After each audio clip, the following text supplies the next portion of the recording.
એ જ રીતે કોઈ પણ આપણે દુકાને જઈએ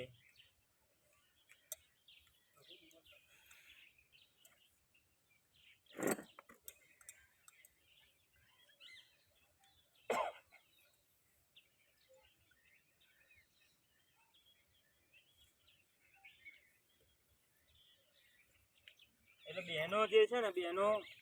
હાથે શું લગાવે મહેંદી માટે પૈસા ખર્ચવા પડે ગામડાઓમાં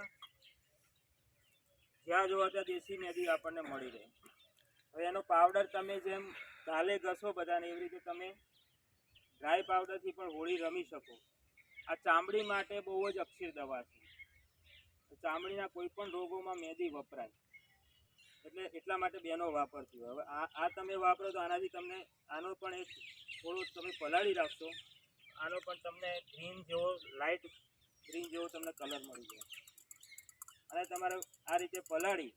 અને સવારે ગાળી લેવો એકદમ ગ્રીન કલર થઈ જાય ખાલી આપણે જોવા માટે બનાવીએ છીએ આની સ્મેલ પણ સારી આવે આની અંદર તમે જરૂર હોય તો ગુલાબ જળ બહુ સસ્તું મળે છે એ પણ તમે ભેળવી શકો બરાબર એટલે આ રીતે આપણો એક બીજો કલર થઈ ગયો ગ્રીન બરાબર આને પલાળી રાખશો ગ્રીન થઈ જશે અથવા તો લાઇટ ગ્રીન જેવો થશે એ જ રીતે